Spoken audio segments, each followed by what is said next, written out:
Okay, boys, so I would like to talk about my NBA champion Boston Celtics. This is not going to be a rant video. I have very little beef with the team. Sure, I wish their defense was a little better. They're a game and a half behind Cleveland for the 1 seed. They did lose their last one to the Grizzlies, but overall, vibes are good. This is more so going to be an observation of how they took at least what I believe to be, the 3-point limit of last year, which was 43 threes a game, and they have just completely broken it open. I mean, they're averaging 51 threes a game this season. If you want to go last 7 or 8 games, they're at like 53, 54 a game. I know some people hate watching it. That's not the point of this video. You do you. In the last one against the Grizzlies, they took 63s, which is the second time they've done that this season. Now, that game was a little different because the Grizzlies had, a lot of the time, Jaren or Jay Huff or like Desmond Bane or maybe Santi Aldama helping off of Drew and just daring him to shoot. So therefore, Drew took 17 threes. And it did work out for Memphis. Drew shot 4 for 17 from 3. But that one went down to the wire. The one right before that against the Bucks went down to the wire. And I have no problem with the amount of threes they take because clearly it works for them. It's more so to say stuff around the rim is good too, as you'll see with some of the buckets they got late in the Bucks game that I'll talk about in a second. But I should just say first, a lot of the Celtics threes, like the rest of the NBA, but with them too, a lot of the Celtics threes are off driving kicks, where if the defense didn't rotate, the Celtics would get more shots at the rim.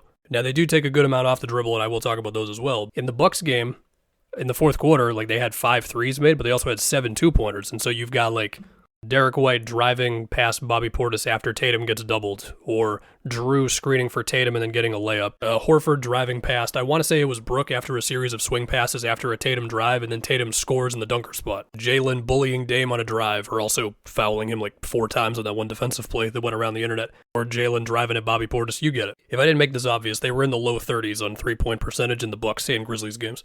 And before I get to Porzingis, I do want to talk a bit about the threes off the dribble for the Celtics. So the Celtics are leading the league in threes off the dribble, or pull-up threes, as NBA.com says it. They're shooting 33% on these, which is about middle of the pack in percentage. And you know what it looks like, right? It's Tatum's step backs or sidestep threes, which are technically considered pull-ups on NBA.com, so I go off of that. Jalen will take them off the dribble. Drew is comfortable, what feels like with the step back, but he'll definitely take them off the dribble in any which way. Derek White is now very comfortable in taking the three where like he gets a screen and then the defense might switch, but there's that half second where there's not a defender on him before the switch lands. He'll shoot it in that little window of time. Of course, Pritchard is taking just all types of threes off the dribble or whatever. And then you get your more typical catch and shoots, typically out of Horford, Porzingis, Sam Hauser, and also all these guys also take off the catch threes. And I will say, when it comes to the pull-ups, the off-the-dribble stuff, it feels like 70% of the time, I'm good with the attempt. There's that 30% where when they take it, I'm like, I don't know about this one. And then even within that, they still make a good amount of those. They're just stretching the numbers out so much at this point. It's just crazy. Anyway, I would like to talk about Porzingis because I think Porzingis, besides like just Tatum and Jalen, keep on driving whenever you can, Derek White or Drew when you've got the opportunity to drive, etc. And again, they do drive. It's just a lot of them become threes. I do think Porzingis is still a big source for more shots in the paint. So you look at their recent one against the Bulls. He's been back for like a few games now. But in their last one against the Bulls, you know, he's sealing like Levine or Giddey in the post multiple times, or he's driving by Vooch, who's trying to close out on him. He's got a roll off of a screen for Tatum for a layup. As many of those plays as they can get sprinkled in within all of the threes that they're taking, and Porzingis is taking a lot of them as well. Like, I am, again, fine with their shot chart and all that. Now, I do also want to talk about the recent Cavs game they had, where Porzingis had, I think, like 1 shot at the rim, and the rest of his shots were all just jumpers or whatever. And I do think it's not a coincidence that the team with Evan Mobley and Jared Allen was able to not allow anything around the basket that was very easy for Porzingis. Granted, it was also KP's like 3rd game back, and he didn't play bad in the game. This is not really signaling him out. It's more so to say that Cleveland's rim protection versus the Celtics being, you know, one of the lower frequency shot attempt teams at the rim in the league. Now, they're very efficient on those because of all the spacing they get because of the threes. But still, I just wonder what that looks like in a playoff series, which is how I'm thinking about Cleveland at this point. Now, don't get me wrong.